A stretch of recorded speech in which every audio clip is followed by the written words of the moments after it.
नमस्कार, देवभूमि के दंगल में आप सभी का स्वागत है। मैं हूं आपके साथ गरिमा वाजपेयी। आज बात होगी हाईकोर्ट सख्त, पंचायत चुनाव निरस्त।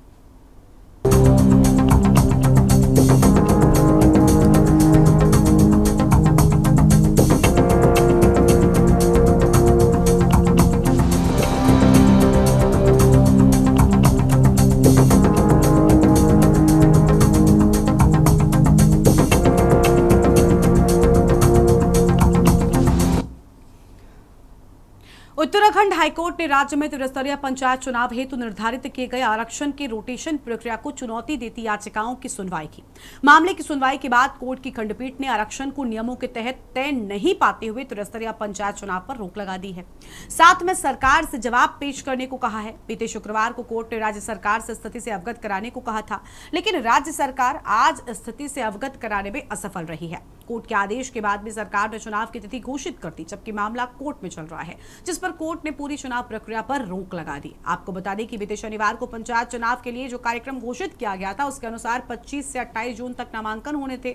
29 जून से 1 जुलाई तक नामांकन पत्रों की जांच होनी थी। 2 जुलाई को नाम वापसी की अंतिम तिथि थी। 3 जुलाई को चुनाव चिन्ह का आवंटन होना था। 10 जुलाई को पहले चरण का मतदान था।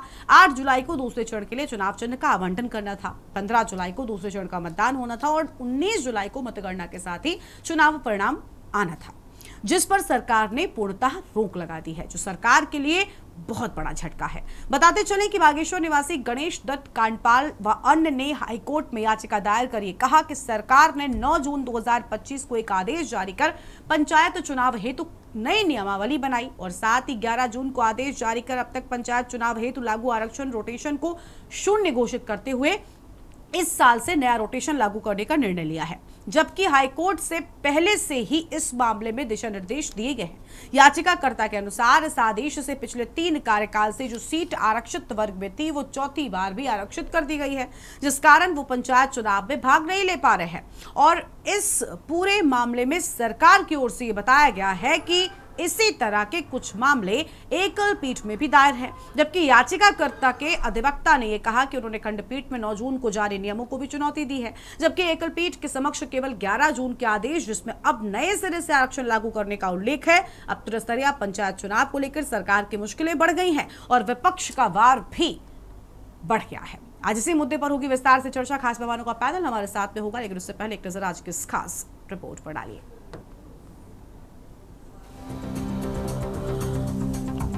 राज्य सरकार की ओर से आरक्षण की प्रक्रिया पूरी कर ली गई थी, साथ ही राज्य निर्वाचन आयोग को भी भेज दी गई थी।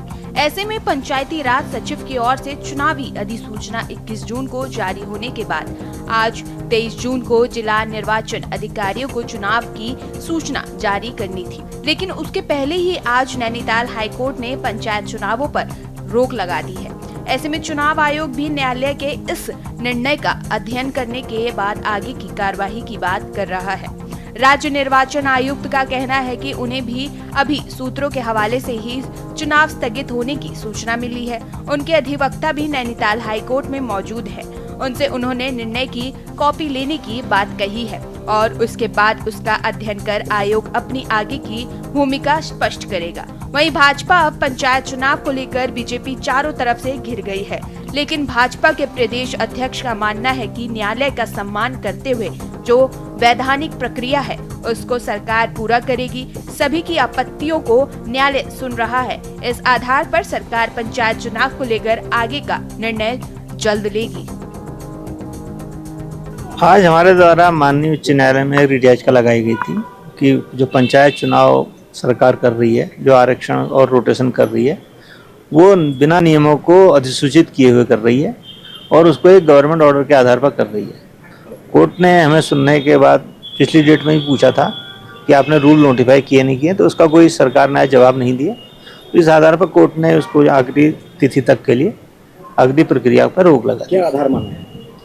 आधार ये माना है कि जब एक्ट में ही लिखा हुआ है कि कोई भी प्रक्रिया की जाएगी पंचायत से संबंधित, तो वो रूल्स के आधार पर होगी। जब आपने रूल्स ही नहीं नोटिफाई किए हैं, बना दिए पर उसको नोटिफाई नहीं किया, तो उनका कोई इन्फोर्समेंट नहीं रह जाता है। अभी ठीक है, ये हमें भी कुछ सूत्रों से ज्ञात हुआ है, लेकिन हमारे अधिवक्ता वहाँ न्यायालय में हैं, क्योंकि इसमें आयोग सीधे तौर पर पार्टी नहीं था, तो उनसे हमने कहा है फिर भी आदेश की एक प्रति प्राप्त कर लें, और आदेश की प्रति प्राप्त होने के बाद ही आगे विधिक राय लेके जो भी कार्रवाई होगी वो की जाएगी। देखिए, अभी हमने जो कोर्ट का जजमेंट आया है उसे मंगाया, उसका अध्ययन करेंगे। सरकार चुनाव कराने के लिए कृत संकल्पित है। हम न्यायालय का सम्मान करते हैं। न्यायालय जो भी दिशा देगा उस दिशा के आधार चुनाव होने चाहिए। चुनाव के लिए सरकार वचनबद्ध है और हमारा प्रयास है कि यथासमय चुनाव हो जाए। त्रिस्तरीय पंचायत चुनाव की रोक पर विपक्षी दलों में एक तरफ खुशी की लहर है तो वहीं कांग्रेस प्रदेश अध्यक्ष ने न्यायालय का धन्यवाद करते हुए सरकार पर हमला बोला है। करण मेहरा का मानना है कि सरकार पहले से चुनाव को लेकर बेईमानी करती नजर आ रही थी। कहीं ऐसे महत्वपूर्ण बिंदु हैं जिसको लेकर सरकार हाईकोर्ट में जवाब तक नहीं दे पाई और यही वजह है कि हाईकोर्ट ने कड़े नियमों के साथ पंचायत चुनाव की तारीखों को निरस्त करते हुए चुनाव पर रोक लगा दी। वहीं प्रदेश में उत्तराखंड क्रांति दल ने भी सरकार की नीयत और नीति पर सवाल खड़े करते हुए हल्ला बोला। लेट लतीफी से चुनाव करना और साथ ही छल बल से चुनाव को जीतने का गंभीर आरोप लगाया है। वहीं भाजपा के प्रदेश अध्यक्ष महेंद्र भट्ट ने भी विपक्षी दलों पर हल्ला बोलते हुए अपनी तरफ से चुनावी तैयारियों को पूरा बताया और साथ ही उच्च न्यायालय का सम्मान करते हुए हर परिस्थिति में भाजपा की जीत को लेकर आश्वासन भी दिया है। ने ये निर्णय लिया। कांग्रेस जो भी बातें आप लोगों से कर रही थी, हम लोग लगातार कई दिनों से बोल रहे थे कि बेईमानी से शुरुआत हुई है, उस पे हाईकोर्ट ने आज मोहर लगाई है और स्टे दिया है। मैं हाईकोर्ट का आभारी हूँ। बहुत सारी अनियमितताएं थी। एक तो रोस्टर 0 करना, उसमें जो सबसे बड़ी परेशानी थी वो ये थी कि जिसको 5 और नंबर 6 के जो वो चल रहे थे, रोस्टर चल रहा था, जो लोग उसमें थे, रोस्टर 0 करने से स्थिति ये आई कि उनका नंबर अब 25 साल बाद आएगा। अगर कोई 55 साल का या 45 साल का आदमी चुनाव लड़ना चाह रहा था और उसका आरक्षण नहीं आया है तो वो तो 80-85 साल का हो जाएगा, तो वो तो वंचित हो गया पूरी लाइफ के लिए। तो ये एक गलत निर्णय था। दूसरा, आपने प्रमुख की सीट का रिजर्वेशन घोषित कर दिया, आपने प्रधान का कर दिया, बीटीसी मेंबर का कर दिया, जिला पंचायत के सदस्यों का कर दिया, लेकिन जिला पंचायत के अध्यक्ष का नहीं किया। ये अपने आप में साजिश की बू जो लाती है उसको दिखाता है और उसको भी कोर्ट ने उसका भी संज्ञान लिया है। उत्तराखंड क्रांति दल ने तो पहले ही बीजेपी से कहा था कि आप चुनावों को संपन्न कराने में क्यों लेट लपेटी कर रहे हैं, इसको समय पे कराया जाना चाहिए। वहीं बीजेपी इसको जानबूझ करके इसको समय देते हुए प्रशासकों का कार्य बढ़ाते बढ़ाते इसको आगे बढ़ा रही थी, क्योंकि बीजेपी का हमेशा चुनाव में ये रवैया रहा है कि वो छल बल से और धन बल से चुनाव लड़ना चाहती है। ऐसी स्थिति में जब कोर्ट ने उनको स्पष्ट आदेश दिए थे कि 26 तारीख को इसकी जो है स्पष्टीकरण होगा आरक्षण पर, तो इन्होंने चुनाव आयोग को अपने कब्जे में लेकर के क्यों आनन फानन में चुनावों की घोषणा कर दी। देखिए, कांग्रेस तो हर चीज में बौखलाएगी। अभी जो डिसीजन न्यायालय हमको भी देगा, हम तो चुनाव कराएंगे उस डिसीजन पे। हम तो हर स्थिति में चुनाव के लिए तैयार हैं। आरक्षण का एक पक्ष है, किसी पक्ष में आपत्ति दी है, कल उसमें जजमेंट, उसमें बहस होगी। न्यायालय को जजमेंट देता है उस आधार पर आरक्षण होगा। तो आरक्षण का विषय के आधार पर कांग्रेस का आरोप लगाना ठीक नहीं है। और कांग्रेस, क्योंकि हमारे तो आज भी परीक्षा गए हुए, हम लोग जो आरक्षण सरकार ने तय किया उसका हम चुनाव की तैयारी कर रहे हैं। हाईकोर्ट ने उत्तराखंड त्रिस्तरीय पंचायत चुनाव पर रोक लगा दी है। आरक्षण नियमावली का नोटिफिकेशन जारी नहीं होने पर नैनीताल हाईकोर्ट ने पंचायत चुनावों पर रोक लगा दी है। माना जाए तो जिसका फायदा अब विपक्षी दलों को मिल सकता है। चुनावी तैयारियों को लेकर हालांकि भाजपा तो हमेशा से ही चुनावी तैयारियों को लेकर तैयारियों का दावा करती आई। अब देखना होगा सरकार आरक्षण के रोटेशन प्रक्रिया की चुनौती को कैसे पार कर पाती है और जीत का दावा भर रहे सभी विपक्षी दल क्या इस चुनावी दंगल की जीत को पार करने में भी सफल होंगे या ये चुनावी देरी भाजपा के लिए ही फायदेमंद साबित होगा। Uttarakhand desk report.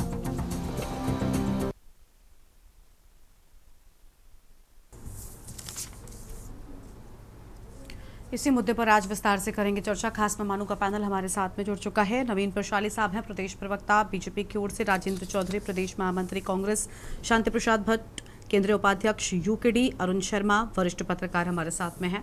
बहुत स्वागत सभी मेहमानों का। शुरुआत कर लेते हैं नवीन प्रशाली जी के साथ में। नवीन जी, पंचायत चुनाव सही समय पर हो, इसको लेकर अभी हमने अधिसूचना जारी होते ही चर्चा बिठाई थी। उससे पहले भी एक दिन चर्चा की थी कि क्या विपक्ष जो कह रहा है वो ठीक कह रहा है। बड़े बड़े दावे थे कि नहीं ठीक समय पर होंगे, लेकिन रिजर्वेशन को लेकर स्थिति ठीक नहीं थी, कोर्ट को दखलंदाजी करनी पड़ी और अब देरी हो गई।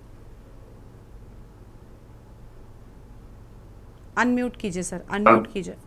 बोलिए बोलिए, आपकी आवाज आ रही है। आप जी, मैं कह रहा था कि सरकार की मंशा है कि समय पर चुनाव हो, जैसे कि 9 जून को नियमावली जारी की थी और 11 जून को रोटेशन प्रक्रिया जारी की थी, तो उस पर न्यायालय ने आपत्ति जताई है और भारतीय जनता पार्टी की सरकार उन आपत्तियों पर अपना पक्ष रखने के लिए और उन आपत्तियों को दूर करने के लिए प्रतिबद्ध है। सरकार न्यायालय में अपना पक्ष रखेगी और न्यायालय के समक्ष अपना पूरा ब्यौरा देगी और मैं समझता हूं कि न्यायालय उस बात को का संज्ञान लेते हुए समय पर फिर भी चुनाव होंगे। मैं फिर भी आशान्वित हूं कि चुनाव उत्तराखंड में समय पर होंगे।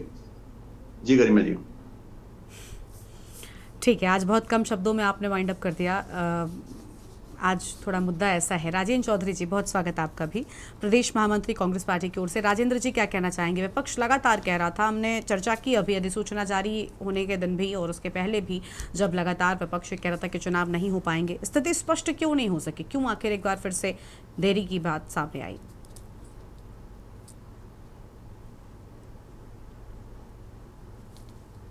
राजेंद्र जी, आवाज मिल रही है आपको? राजेंद्र जी तक आवाज नहीं पहुंच पा रही है। शांति प्रसाद भट्ट जी का रुख कर लेते हैं, उपाध्यक्ष उत्तराखंड क्रांति दल की ओर से। मेरी आवाज आ रही है आपको कि नहीं आ रही है? जी राजेश जी, अभी आपकी आवाज मिल रही है, आप सुन पा रहे हैं? अगर तो आप बताइए क्या कहना चाहेंगे। शांति प्रसाद जी, इसके बाद आपके पास आती हूँ। हाँ, दरअसल सरकार की मंशा नहीं थी चुनाव कराने की, वरना नोटिफिकेशन होने के बाद शायद उत्तराखंड के इतिहास में पहली बार ऐसा हुआ है कि पंचायत चुनाव या जिला पंचायत चुनाव या नगर निकाय चुनाव नोटिफिकेशन होने के बाद और आचार संहिता लगने के बाद चुनाव हाई कोर्ट ने स्थगित किया है। उसका कारण बिल्कुल साफ है कि सरकार ने जो रिपोर्ट, जो दिशा निर्देश माननीय उच्च न्यायालय के थे, उनमें जानबूझ के खामियां और कमियां रखी ताकि ये चुनाव जो है पीछे हट जाए। उसका कारण स्पष्ट है कि जो सरकार की जो कार्यशैली है उससे पहाड़ में बहुत बड़ा असंतोष है। जो पर्वतीय मूल के क्षेत्र हैं वहाँ विकास नहीं हुआ है। भाजपा के नेता जो है लगातार अपनी गठरी बांधने में व्यस्त हैं और वो नहीं चाहते थे कि चुनाव हो, इसलिए जो है उसमें जानबूझ के कमियां रखी गई। वरना जब जिला पंचायत सदस्य का आरक्षण हो सकता है तो चेयरमैन का क्यों नहीं हो सकता, जैसा हमारे माननीय अध्यक्ष जी ने कहा। और जहां जहां 3 बार से लगातार आरक्षण था वहां चौथी बार क्यों आरक्षित किया गया, जैसा अमूमन होता नहीं है इस तरह का। ये तो कोई मैनुअल फॉल्ट नहीं है, कोई अचानक गलती से किया गया काम नहीं है, ये तो सोच समझ के पूरी रणनीति के हिसाब से हुआ और बिना सरकार की सहमति से। माफ कीजिएगा, मैं माननीय कोर्ट के विषय में कुछ कहना नहीं चाहता, लेकिन पिछले बहुत सालों से बिना सरकार की मंशा के, बिना एडवोकेट जनरल की अनुशंसा और सिफारिश के इस तरह के जो है वो आ नहीं सकते, क्योंकि मैटर जो है 2 कोर्ट में था, सिंगल बेंच में भी था और डबल बेंच में भी था। तो इसमें मुझे तो कहीं ना कहीं सरकार की इन्वॉल्वमेंट लग रही है, ये चुनाव पीछे होना। और अब भी अगर सरकार जो है जन भावनाओं को, नियम को, कानून को समझते हुए आरक्षण की स्थिति को क्लियर करे तो बेहतर होगा। ठीक है, लौटते हैं आपके पास पे। शांति प्रसाद भट्ट जी, क्या कहना चाहेंगे? मुझे लगता है इसके पहले जब हमने चर्चा की थी तब आप चर्चा का हिस्सा थे और सरकार बड़ी स्पष्ट थी कि नहीं चुनाव ठीक समय पर होंगे और ऐसा नहीं हुआ है अब तक, लेकिन आखिरकार स्थिति कुछ वही हो गई। अधिसूचना जारी होने के बाद कोर्ट की ओर से दखलंदाजी करना और ये आदेश पारित करना अपने आप में एक बड़ी बात है। देखिए गरिमा, 3-4 दिन पहले आप ही के डिबेट में मैंने बड़ा स्पष्ट रूप से कहा था कि ये चुनाव होंगे नहीं, हाई कोर्ट से स्टे हो जाएगा। कारण बड़ा स्पष्ट था, आधी अधूरी तैयारी के साथ सरकार की मंशा थी कि ये चुनाव ना हो, इसलिए हाई कोर्ट की अवमानना ना झेलनी पड़े, आनन फानन में अधूरी तैयारी से जो आरक्षण का रोस्टर था उसमें कमियां छोड़कर भारतीय जनता पार्टी अपने उसमें सफल हुई।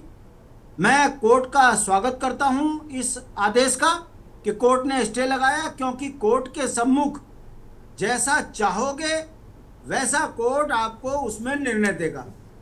यदि सरकार ईमानदार होती, गरिमा मैं चुनौती के साथ कह रहा हूं, यदि भारतीय जनता पार्टी ईमानदार होती तो कोर्ट में प्ली सरकार की ओर से लगती, क्योंकि लोकतंत्र में पंचायती चुनाव 1 साल से लेट हैं। इसमें उत्तराखंड राज्य निर्वाचन आयोग दोषी है, इन्होंने समय पर रोस्टर नहीं किया।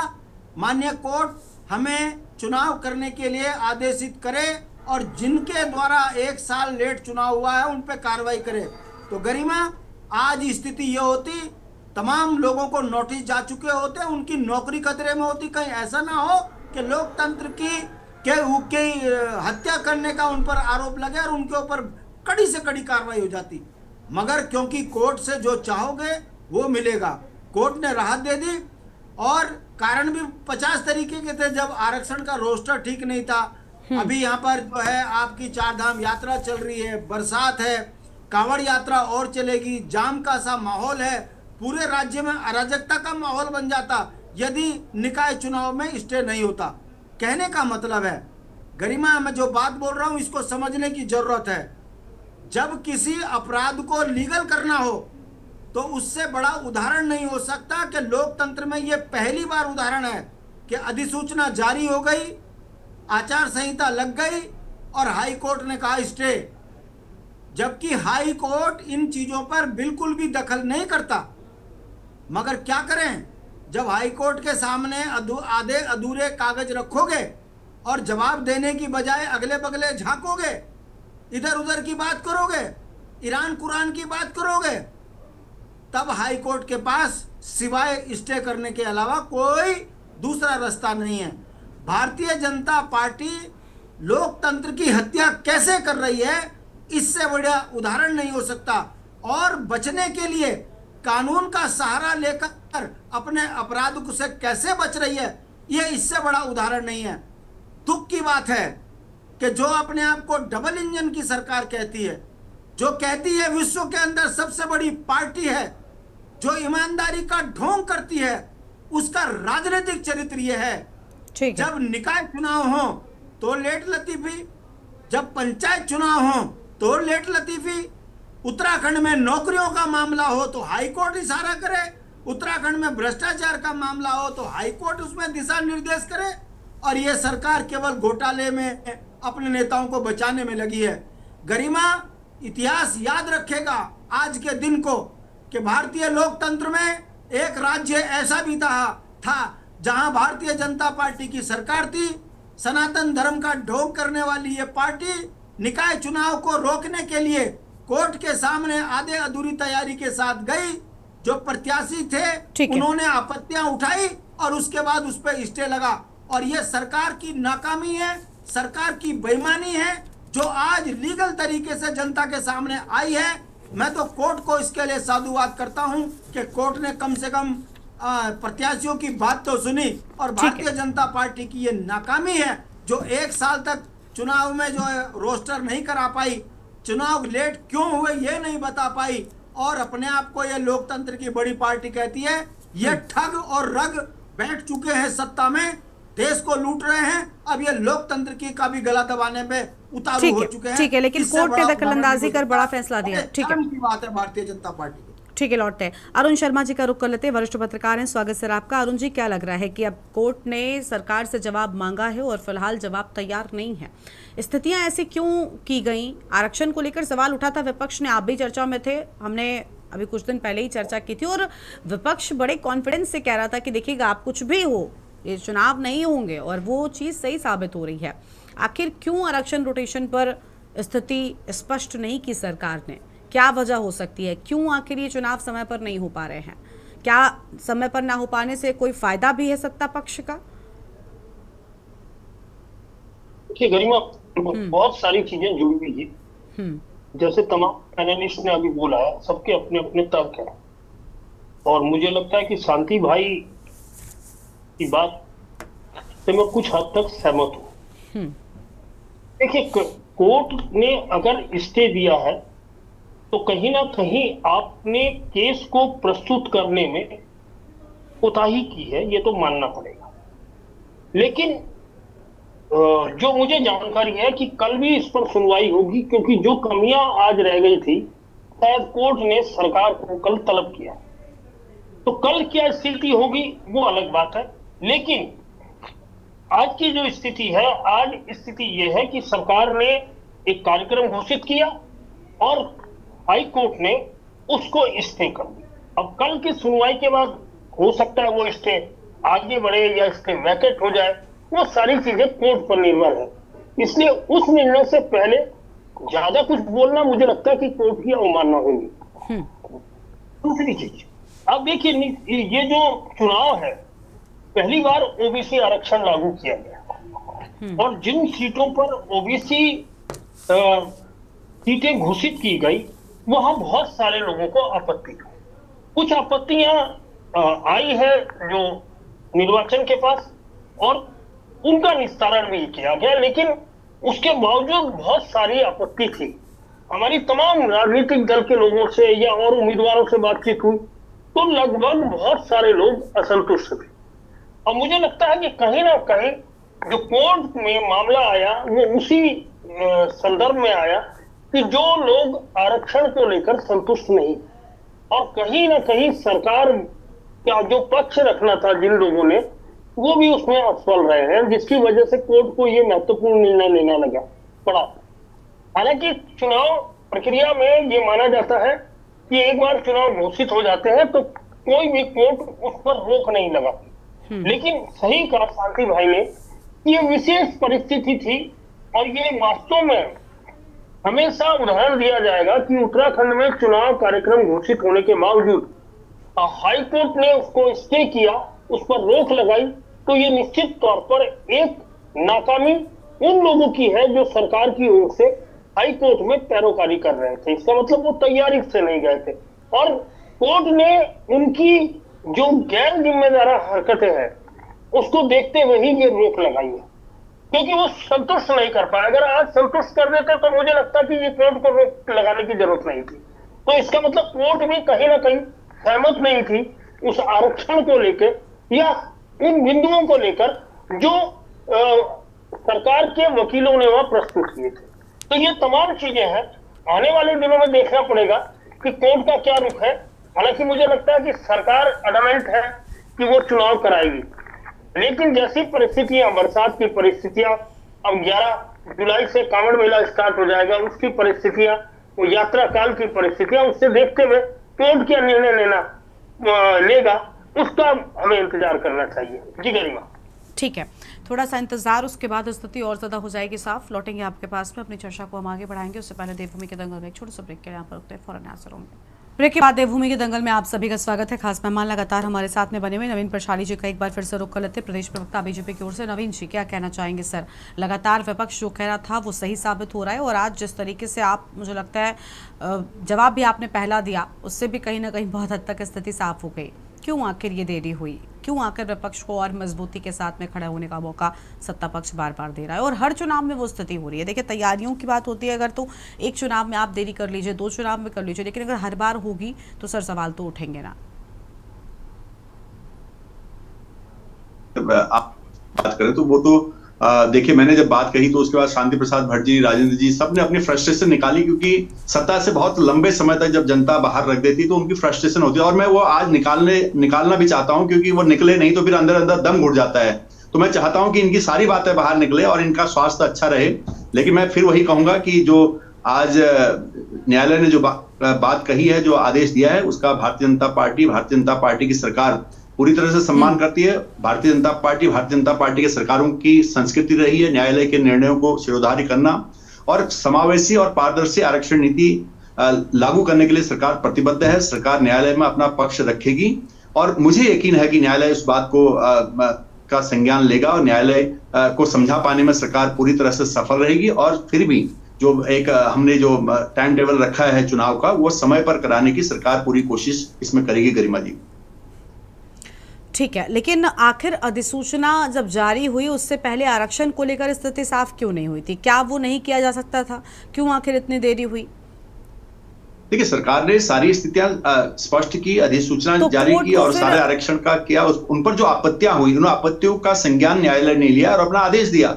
और जब न्यायालय ने अपने आदेश दिया तो उसके बाद फिर कोई बात कह नहीं सकती, वो सिरोधार्य करने के अलावा हम न्यायालय उस पर के कोई आदेश भी पर टिप्पणी करने को थोड़ी कह रहे हैं। हमने कब कहा कि आप न्यायालय के आदेश पर कोई टिप्पणी करिए कि ऐसा क्यों हो गया, लेकिन न्यायालय को ये क्यों करना पड़ा, इस पर तो बातचीत हो सकती है। नहीं, तो मैं न्यायालय को क्यों करना पड़ा, वो तो जिस माननीय न्यायालय में जिस जज ने आदेश दिया वो जानते हैं कि उन्होंने किस उस पर किया। मैं कानून का जानकार नहीं हूं, लेकिन हमने अपनी तरफ से पूरी कोशिश की। उस कोशिश में कहां कमी रही, हो सकता है उन्होंने कानून में कुछ चीजें देखी होंगी जो उसमें नहीं रही होंगी, उनको दूर करने की कोशिश हम करेंगे। अभी फिर हम सरकार समझ अपना गए, हम पक्ष समझ रखेगी गए। और जल्द आज ही ये इसमें स्पष्टीकरण बहुत कम है। अरुण जी, क्या बिल्कुल इतना कट एंड क्लियर चीजें हैं जितना नवीन जी बता रहे हैं? क्या सरकार इतनी क्लियर आउट है सिचुएशन में कि सरकार ये कह सके कि हमने तो अपना काम पूरा किया था? अब न्यायालय जाने, न्यायालय ने अगर हस्तक्षेप किया, याचिकाएं गई, तो वो क्यों गई, किस बिना पर? हाँ राजेंद्र जी, इसके बाद मैं आपके पास ही आती हूँ, आखिर क्यों गई? देखिए गरिमा, एक चीज बहुत साफ है कि अभी केवल इतनी खबर आ रही है कि न्यायालय ने उस पर रोक लगाई है, लेकिन विस्तृत फैसला क्या है और किन बिंदुओं को लेकर ये रोक लगी है, मुझे लगता है कि उसका सभी को इंतजार होगा। हम केवल कयास लगा रहे हैं। ठीक है, वो आरक्षण पर आपत्तियां थी, लेकिन कोर्ट ने किन बिंदुओं को संज्ञान लेने लायक माना, ये वास्तव में अभी किसी के सामने नहीं है। अभी तमाम लोग उस फैसले का इंतजार कर रहे हैं, उसका अध्ययन करेंगे और उसके बाद सरकार भी और याचिकाकर्ता दोनों फिर उस चीजों पर कोर्ट के सम्मुख अपना पक्ष रखेंगे। अब वही बात है क्योंकि अभी आने वाले दिनों में, एक दो दिनों में स्थिति क्लियर हो जाएगी कि कोर्ट उसकी रोक को बरकरार रखती है या उसको वैकेट कर देती है, उस रोक को हटा देती है। ये आने वाले एक दो दिन में हो जाएगा। लेकिन विपक्ष की आपत्ति अपनी जगह है, उन्होंने आपत्ति करेगा। मैंने अभी बताया कि हमारी भी बहुत सारे लोगों से बात हुई, उनको आरक्षण का जो रोस्टर है उस पर बड़ी आपत्ति है, क्योंकि सरकार कह रही है कि हमने 2011 की जनगणना के आधार पर ओबीसी आरक्षण लागू किया। अब उस स्थिति में ये हुई कि पिछले राज्य बनने के बाद कई सीटें ऐसी थी जो आरक्षित थी या अनारक्षित थी, आज भी उसी स्थिति में आ गई है। तो वो वाजिब आपत्ति है सबकी कि वो सीट अगर आरक्षण होने के बावजूद वो सीटें नहीं बदली, एक रोस्टर होता है आरक्षण का, उसके हिसाब से हो सकता है 2 बार एक सीट आरक्षित रही हो, किसी महिला के लिए रही हो, फिर वो शेड्यूल कास्ट के लिए, फिर ओबीसी के लिए आ जाए, फिर जनरल हो जाए। ये एक रोस्टर होता है जनसंख्या के आधार पर सीटों का। लेकिन इस जब ये आरक्षण लागू किया गया तो उस रोस्टर का ध्यान क्यों नहीं रखा गया? तो सरकार का ये पक्ष था, निर्वाचन का पक्ष ये था कि ये 2011 की जनगणना के आधार पर ओबीसी आरक्षण लागू किया गया। सबसे ज्यादा फंसो तो फिर विपक्ष को अनाप शनाप बोलो। ये जो इनका राजनीतिक चरित्र है, आज जनता समझ चुकी है कि लोकतंत्र की हत्या करने पर भारतीय जनता पार्टी उतर आई है। वो तो हाई कोर्ट है जो इनकी मनमानी को नहीं चलने कम से दे कम रहा। आज विपक्ष ने न्यायालय पर भरोसा जताया। कोई बड़ी बात नहीं है, परसों स्टे हट भी जाए, अगर भाजपा सही तर्क करेगी तो हट भी जाएगा। मगर भाजपा तर्क सही नहीं रखेगी, भाजपा फिर वही ईरान कुरान की बात हाईकोर्ट के सामने करेगी। ठीक है शांति प्रसाद जी, लौटते हैं आपके पास में, लौटते हैं सर। अरुण जी का रुख कर लेते हैं, फिर नवीन जी को सुनेंगे। अरुण जी पहले अरुण जी को सुन लीजिएगा, नवीन जी फिर आपके पास आएंगे। अरुण जी देखिए, जो बात विपक्ष कह रहा था गाहे बगाहे वो सही साबित हो रही, तो विपक्ष क्यों ना उसकी बल्ले बल्ले हो। उसने कहा, आप देखिएगा किसी भी कारणवश, मतलब पूरे कॉन्फिडेंस से विपक्ष के प्रवक्ता ये कहते हैं कि आप देखिएगा चुनाव लेट हो जाएगा। कारण कोई भी हुआ लेकिन वो चीजें आ गई। आखिरकार कोर्ट लेट तो हुए प्लस जो जिस कारण से हुए उस कारण पे भी सत्ता पक्ष को ही घिरना पड़ रहा है। क्यों आखिर ये जो अभी राजेंद्र जी ने पूरी नियमावली बताई, क्या ये सिर्फ राजेंद्र जी को जानकारी थी? ऐसा तो नहीं है, सरकार की जिम्मेदारी बनती है और हर मामले में सरकार ये कह देती है कि चुनाव कराना हमारी जिम्मेदारी नहीं, निर्वाचन आयोग की है, ये सबको पता है। लेकिन आज जब कोर्ट ने पूछा तो निर्वाचन आयोग से नहीं पूछा, सरकार से पूछा। तो ये वाली जिम्मेदारी सरकार कब एक्सेप्ट करेगी, इसकी क्रेडिबिलिटी कब ये उठाएंगे? अकाउंटेबिलिटी इनकी है, ना कि निर्वाचन आयोग की। वो सिर्फ एक प्रोसीजर पूरा बनाते हैं, तैयार करते हैं। गरिमा बिल्कुल सही बोल रही हो। हाँ, और मैं राजन भाई की बात से बिल्कुल सहमत हूँ। देखिए, होता ये है कि एक रोस्टर बनता है और वो आरक्षण का पैमाना जो भी हो वो बनता है और सरकार के पास जाता है सरकार की मंजूरी के लिए, और सरकार उनसे उसके पास भेजती है निर्वाचन के पास, तो उससे बाद में निर्वाचन उसे जारी करता है। ये एक सामान्य तो ये हर मौके पे मैं रोक रही हूँ अरुण जी मेरी बात जोड़ते जाइए। हम हर मौके पे, निकाय पे भी हमने खूब चर्चा की है, कारण कोई भी निकाय में भी कोर्ट कई बार बीच में आया, हमने तब भी चर्चा की। तो सरकार के प्रवक्ता हमेशा यही कहते नजर आए कि ये हमारी वजह से देरी नहीं हो रही है। हालांकि कई बार इन्होंने ये भी कहा कि तैयारी करनी पड़ती है, वो सालों तक चलती रहती है, और कई मौकों पर तो पल्ला झाड़ दिया कि भाई निर्वाचन आयोग जाने। तो क्या ये जिम्मेदारी है सरकार की? नहीं, देखिए, आरक्षण लागू निर्वाचन करेगा, लेकिन उसकी संस्तुति सरकार के स्तर पर होती है, बिल्कुल ये तय बात है। दूसरी चीज, जैसे बार बार ये जिला पंचायतों के आरक्षण की बात उठती है, तो जिला पंचायतों में आरक्षण क्यों नहीं हो सकता जब क्षेत्र पंचायतों में हो सकता है? ब्लॉक प्रमुख के पदों पे आरक्षण होता है। मुझे बहुत अच्छी तरह याद है, पिछले पंचायत चुनाव में जो डोईवाला सीट थी क्षेत्र पंचायत की, उसमें लाख आपत्ति के बावजूद आरक्षित महिला की सीट आरक्षित हो गई, उसकी 80 महिला की सीट आरक्षित हो गई। वही लोगों ने कितनी आपत्ति की है, मुझे याद है। वो अड़ गए जो निर्वाचन वाले थे कि रोस्टर के हिसाब से यही बैठ रहा है, और उसके बाद वहां वो हुआ। तो फिर और जगह क्यों नहीं हो सकता? देखिए, जब आरक्षण लागू होगा तो तमाम स्तर पर होगा, चाहे वो ग्राम सभा के सदस्य हो, ग्राम प्रधान हो, क्षेत्र पंचायत हो, क्षेत्र प्रमुख हो, पंचायत प्रमुख हो, जिला पंचायत है, जिला पंचायत तो प्रमुख है। तो ये अगर आरक्षण लागू होगा तो सब, मुझे लगता है ये आपत्ति बिल्कुल सही है कि आखिर जिला पंचायत में आरक्षण लागू क्यों नहीं हो रहा, जब तमाम जो बाकी नीचे के स्तर है सारे उनमें आरक्षण है। तो मुझे लगता है कि कोर्ट ने इन्हीं चीजों का संज्ञान लेकर स्टे लगाया है, और बिल्कुल राजन भाई को ज्यादा नॉलेज है, तमाम लोगों को है। हो सकता है कि नवीन प्रसादी भाई को उतनी जानकारी ना हो।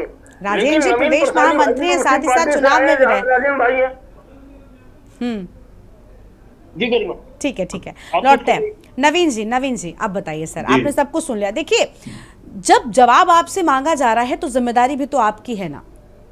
इस जवाब से हमेशा पीछा क्यों हटाती है सरकार? मैं आपकी बात नहीं करी प्लीज, और मैंने बाकी प्रवक्ताओं को भी रोका। अगर आप, मैं आपके इंडिविजुअल बात नहीं कर रही हूँ, मैं सरकार के स्टैंड की बात कर रही हूँ। हमेशा प्रवक्ता ये क्यों कहते हैं कि निर्वाचन आयोग जाने के? सरकार में बैठे लोगों की कोई जिम्मेदारी नहीं होती कि चुनाव समय पर हो? चुनाव से लोकतंत्र मजबूत होता है। आप एक तरफ एक देश एक चुनाव, एक समय पर चुनाव की बातें करते हैं, और पंचायत चुनाव, निकाय चुनावों में आपसे सालों साल देरी होती है, प्रशासकों के हवाले आपका प्रदेश चलता है। ये कैसे संभव हो सकेगा? आपकी बड़ी योजनाएं कैसे ठीक लगेंगी? विपक्ष आपको बोले नहीं? बिल्कुल गरिमा जी, विपक्ष को बोलने का अधिकार है, और हम उनको सुनते भी हैं। और जहां तक बात है, सरकार सबसे बड़ी बॉडी होती है, तो सरकार से ही जवाब मांगा जाता है, और कोई भी गड़बड़ियां पूरे प्रदेश में होती हैं तो कहीं भी होती है तो सरकार उसके लिए जवाबदेही होती है किसी न किसी रूप में। इसीलिए मैं कह रहा हूं कि अब आदेश के प्रति, जो आज आदेश आया है उसकी प्रति अभी तक आई नहीं है। वो प्रति में किन किन बातों पर, किन किन बिंदुओं पर आपत्ति आई है, सरकार ने कहा है। सरकार ने तुरंत निर्वाचन प्रक्रिया को बंद कर दिया है, और सरकार ने कहा है कि हम इसका न्यायालय में अपना पक्ष रखेंगे। और सरकार ने भी कहा कि पारदर्शी और समावेशी आरक्षण नीति को लागू करने के लिए सरकार प्रतिबद्ध है। सरकार हर बात को मानने के लिए प्रतिबद्ध है। ये जरूरी नहीं कि जब भी कोई काम होता है तो उसमें 100% सही ही होगा, क्योंकि आरक्षण एक ऐसी चीज है जिसको किसी न किसी रूप से आप चैलेंज कर सकते हैं। कभी कभी होता है एक तर्क को दूसरे तर्क से काटना बहुत आसान होता है। जारी जब हम होने बात के करते हैं बाद एक तर्क देते नहीं, हैं, लेकिन कोई सोचिए दूसरा ना तो दूसरे तर्क से काट सकता है। कहते हैं ना तो साख इसलिए पे बट्टा लगना। न्यायालय के आदेश की प्रति का इंतजार गरिमा जी करें और कल फिर डिबेट एक और रख लेना। अब आज आप इतना शॉर्ट एंड क्रिस्पी रख रहे हैं ना कि आप आदेश का इंतजार कीजिए, हम सब वो जानते हैं, लेकिन क्या ये ठीक है? मतलब आपको नहीं लगता कि साख पर बट्टा लगना इसको माना जाए? अधिसूचना जारी होने के बाद में कोर्ट को दखलंदाजी, कोर्ट का मतलब इस तरीके का बड़ा फैसला अपने आप में एक बड़ी बात है, और विपक्ष क्यों ना बोले? आपने मौका दिया परोसकर। देखिए गरिमा जी, मैं ये मानता हूं कि सरकार ने अपनी ईमानदारी से कोशिश की है, चुनाव हो, पारदर्शी तरीके से चुनाव हो, इसलिए सारी प्रक्रियाएं की हैं। अब उस पर कोई आपत्ति हो, माननीय न्यायालय सबसे शीर्ष न्यायपालिका है, अगर न्यायपालिका की कोई आपत्ति वो भरोसा सबको है, वो वहां पर नहीं जाते ना, वो चर्चा का विषय है। हम उसका जवाब दें, जनरलाइज बात नहीं, ठीक है, हम उसका जवाब दें। ठीक है। राजेंद्र जी। गरिमा जी, मैं उम्मीद कर रहा था कि शांति प्रसाद भट्ट जी और शर्मा जी जो है एक टेक्निकल बात कहेंगे जो मैंने छोड़ दी थी, क्योंकि नवीन भाई को तो शायद जानकारी नहीं। सरकार से, राज्य सरकार से हाई कोर्ट हो, विपक्ष हो, क्यों पूछता है, उसका मैं आपको कारण बताता हूँ। जब चुनाव आयोग चुनाव का निर्धारण करता है तो उसके बाद फाइल जाती है लीगल सेल में, न्याय विभाग में। न्याय विभाग उस पूरी जो प्रक्रिया है उसका अध्ययन करता है, उस पर ऑब्जेक्शन लगाता है, उस पर जो है अगर वो सही है तो उसे अग्रसारित करता है, प्रेषित कर सकता है या उसकी अनुशंसा करता है। उसके बाद चुनाव जो है डिक्लेयर होता है। तो माय डियर ब्रदर, ये प्रक्रिया इतनी जल्दी से की गई कि मुझे नहीं लगता कि इसमें न्याय विभाग से इसकी जो है उसको एक शब्द है, बड़ा टिपिकल हिंदी का शब्द है जिसे वेटिंग बोलते हैं अंग्रेजी में, कि उसका जो है परीक्षण नहीं कराया गया। अगर परीक्षण इसका किया गया होता तो ये न्याय विभाग स्तर से ही और गोपनीय विभाग से ये रुक गया होता। ये खामी है और ये एक प्रयास है कि चुनाव 2, 4, 5 महीने टल जाए, क्योंकि जो है मैं बताऊं गरिमा आपसे कि इस समय पूरे राज्य के अच्छा मैं ठीक है, आपने टेक्निकलिटीज की मुझे आप 30 सेकंड दे दीजिए। मैं आपसे ही सवाल वैसे कर रही हूँ, मैं आपसे ही मेरा सवाल है। हाँ, टेक्निकलिटीज की बात आपने कर ली, वो एक प्रोसीजर है। क्यों आखिर बार बार विपक्ष भी एक बात कहता है? आज आप बैठे हो, आपने कई सारी टेक्निकल बातें बताई, बहुत अच्छी बात है, लेकिन विपक्ष ये क्यों कहता है कि हमेशा सरकार चाहती है चुनाव टल जाए? इसके पीछे क्या रीजन है?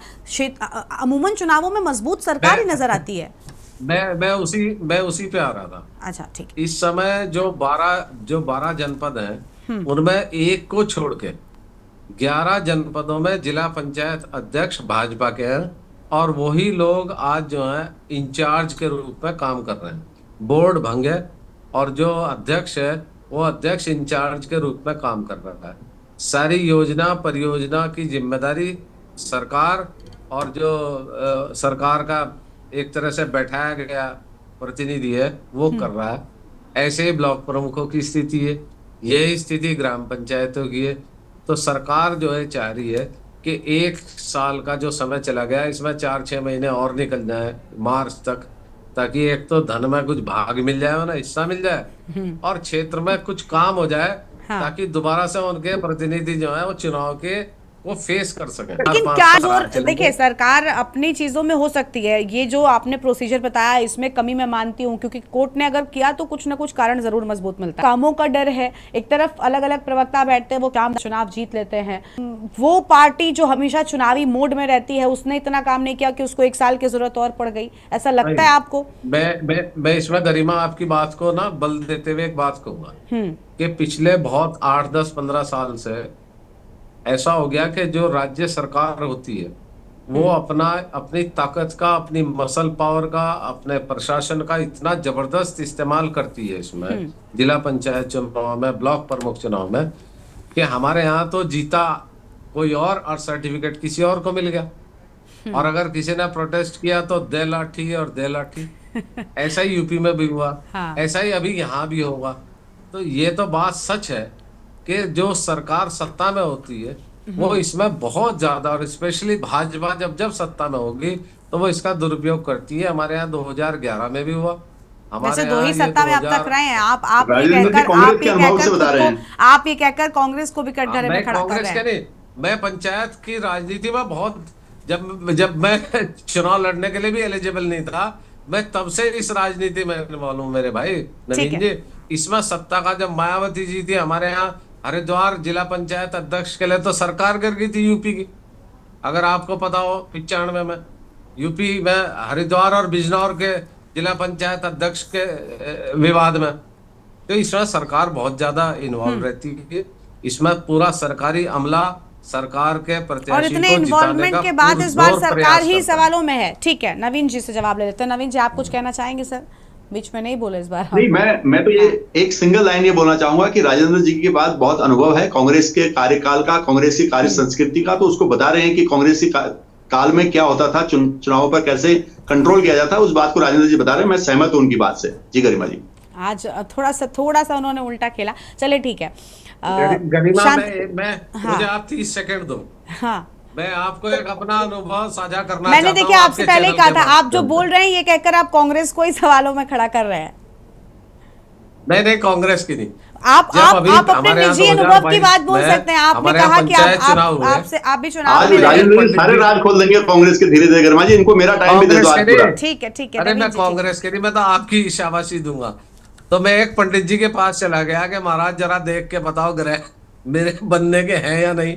उन्होंने कहा चौधरी जी आपके तो हैं। और मेरे पास तो एक ऐसा आदमी आया था अभी पिछले दिनों जब यूपी में चुनाव हुए कि मैंने कहा भाई ग्रह के अनुसार तो आप बनोगे। उसने कहा जी मैं कैसे बन जाऊंगा, मेरे पास 26 वोट है और जो मेरा विपक्षी है उसके पास 71 बीडीसी मेंबर है। तो उन्होंने कहा भाई योग तो आप ही का बन रहा है। तो अगले दिन उसका 10:30 बजे पंडित जी के पास फोन आया कि पंडित जी बताइए आपकी बात सच साबित हुई और मैं चुनाव जीत गया। उन्होंने कहा भाई 10 बजे तो वोट डलनी शुरू हुई है, अभी तो वोट डलेंगे। कहने लगे साहब वोट डलवा रहा है वो विपक्षी पार्टी वाला, मैं तो सर्टिफिकेट ले आया, ढोल बज रहा, ढोल सुनो। तो नवीन भाई, ये जितनी अच्छी बात आपकी पार्टी में है कि आप अपने प्रत्याशी को बेईमानी से, छल से, बल से, पैसे से, डंडे से जिताते हैं, इसके लिए आप बधाई के पात्र भी हैं। ठीक है, देखिए उम्मीद यही है कि हमारी पार्टियों ने राजेंद्र जी उम्मीद ये है ना कि चुनाव समय पर हो। फायदा किसका होता है वो जनता के ऊपर निर्भर करता है। और ठीक है, आपने अपने अनुभव के हिसाब से बातें बताई, लेकिन सर अगर विपक्ष कह रहा था देरी हुई और देरी होगी और वो हो गई तो सरकार को ही जवाब देना होगा। और ये बात जो निकल कर आई है कि सरकार की इसमें बड़ी भूमिका होती है। निर्वाचन आयोग कुछ भी करे वो एक प्रोसीजर अपना फॉलो करता है, लेकिन सरकार अपने स्टैंड पर अगर खड़ी उतरे और अपनी तैयारी जो आरक्षण रोटेशन की थी वो की होती तो शायद आज ये आपत्ति नहीं होती और ये जो देरी हुई ये नहीं होती, विपक्ष को मौका भी नहीं मिलता। शुक्रिया आप सभी मेहमानों का हमारे साथ चर्चा में आने के लिए, अपनी बात रखने के लिए। तो हाईकोर्ट सख्त है और पंचायत चुनाव को लेकर निरस्त फिलहाल करने का जो आदेश दिया गया है इसके बाद सियासत प्रदेश में तेज हो गई है। विपक्षी जिस बात का दावा कर रहे थे आखिरकार वो सच साबित हुआ। देवभूमि के दंगल में इतना ही। आप देखते रहिए न्यूज़ इंडिया। नमस्कार।